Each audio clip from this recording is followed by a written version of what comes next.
Sagittarius, hi, welcome to Mr. Queen PH. At ito ang inyong energy update for November 16 to 30, 2025. Ayan, so let's see what's coming to you second half ng November. Paalala lang, ang reading na to ay general reading, so maaari kayong makarelate, maaring hindi. Just take what resonates, pa-follow, like, subscribe, like, share na rin ng ating video at ng ating channel, ang ating page. Thank you so much. So, Sagittarius, anong energy ninyo? Second half ng November. Ooh, you are the star. O, diba? Meron kang wish na matutupad. Yung iba sa inyo, this is also about healing, no? Paghilom. Pwedeng physical healing, mental healing, emotional healing, ano man yung mga pinagdaanan nyo in the past. You are now in your own element. Mas malakas na ang inyong energy ngayon. Your challenge is the Knight of Wands. So, challenge mo yung sarili mo ngayon na mas maging active, mas lumabas, mag-explore, mag-try ng mga bagong bagay sa buhay mo. Kumbaga, mas maging risk taker, kumbaga. Your opportunity, you have the Seven of Cups. Kung meron kang pinagpipilian, pinag-aaralan, or may decision ka na kailangan gawin na medyo nalilito ka, so ngayon, may opportunity ka na to finally realize ano yung best para sa'yo. Your blessing is the Ten of Wands. Ayan, yung paghihirap, yung challenge, yung problema, tapos na, patapos na. Nandun ka na sa point na na-reach mo na yung pinaka mahirap na sitwasyon, no, sa buhay mo, na challenge sa buhay mo, and now you are about to start something new. Bottom of the deck is the Queen of Wands. You are going to be celebrated. So, celebrate ka sa success mo, sa mga abilities mo, sa mga natutunan mo over the years. There's a recognition. I-recognize ka sa iyong talents, sa iyong skills, sa abilities mo. Some of you, pwedeng international pa to eh. International recognition. Yung iba naman, maaring mas magiging center of attention ka ngayong second half ng November, lalo na internationally. Like, merong ibang tao na nag-a-admire sa'yo, kahit malayo sila sa'yo. So, pwedeng iba sa inyo, you are a content creator, social media influencer, or you are someone na like a public personality. Ayan. You have the Lovers, the Queen of Swords. The Lovers is about commitment. So, I think mas committed ka ngayon sa trabaho mo, sa career mo, sa mga goals mo, sa dreams mo, sa pangarap mo. Yun yung importante dyan. And with the Queen of Swords, I feel like mas nagiging stricto ka rin sa sarili mo, sa mga decision mo. I feel like you are also cutting off connections or ties sa mga taong hindi na nag-a-align sa yung mga goals at dreams, whether these are friends or family members. So, may kina-cut off ka sa kanila because you feel like they are not in alignment, no? Hindi na aligned sa iyong mga plano sa buhay. You have the Emperor, wow. And then the Chariot, grabe. Oh, there's definitely success in your career, in your business, the moment na ikaw ay maging focus dyan at maging determinado at magkaroon ng disiplina sa iyong sarili. For as long as pinaplano mo yung mga actions na gagawin mo, mas pinaghahandaan mo yung mga plano mo, at tinatrabaho mo talaga, grabe, you're going to be very successful, Sagittarius. Yung mga nangyari in the past, no, yung mga na-miss mo na opportunities, hindi mo siya na-miss kasi hindi naman talaga yun para sa'yo. Merong ibang nakalaan para sa'yo na kung saan dun ka mas magsha-shine, dun ka mas makikilala, dun ka mas magiging maunlad. What is the Star?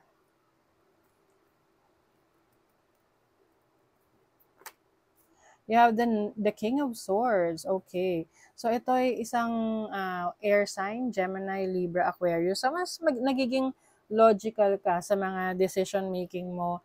I feel like mas kontrolado mo yung sarili mo, unlike before na parang bahala na si Batman, or yung tipong kahit ano na lang na maisip mo, gagawin mo. Ngayon, mas kontrolado mo yung sarili mo. Mas pinag-iisipan mo yung bawat steps na gagawin mo or iti-take mo dahil marami ka ng life's lessons, no, in the past. You have the Knight of Cups. Possible na magkaroon ng challenge sa isang relationship, or lalo na kung ito nagsisimula pa lang. Siguro isa sa dahilan nito ay kulang sa effort, no, pagdating sa relationship. So, pwedeng ikaw yung kulang sa effort or the person that you are dealing with. Oo. And then, sa opportunity mo, you have the High Priestess. So, as an opportunity, tap into your abilities, your strength, and then your instinct, intuition mo. Yan yung magbibigay sa'yo ng gabay, ng guidance on which path to take. Mas magiging malakas yung instinct mo, kaya mas magiging madali para sa'yo na mag-decide or pumili ng landas na tatahakin mo. What is the Ten of Wands? You have the Queen of Swords. Queen of Swords is someone na hindi na siya, hindi na niya hinahayaan na siya i-take advantage ng ibang tao. Kasi yung iba sa inyo, marami kayong obligasyon na kahit hindi nyo naman na responsibilidad, tinitake nyo pa rin or baka pinipilit sa inyo. So some of you, maaring nagkakaroon kayo ng awakening at nare-realize nyo na, teka, bakit kailangan ko itong gawin? Hindi ko naman to responsibility. No? So for some of you, you are now realizing kung ano lang yung dapat mong effortan, bigyan ng attention, ganon. Sa money, career, finances, okay. Ten of Cups. This is happiness fulfillment in your finances.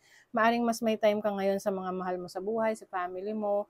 I also feel na meron kang ma-achieve na pangarap or goal para sa family mo. Let's say bahay, lupa, sasakyan, or anything na magbibigay sa inyo ng happiness dahil finally nakuha nyo na yung gusto ninyo.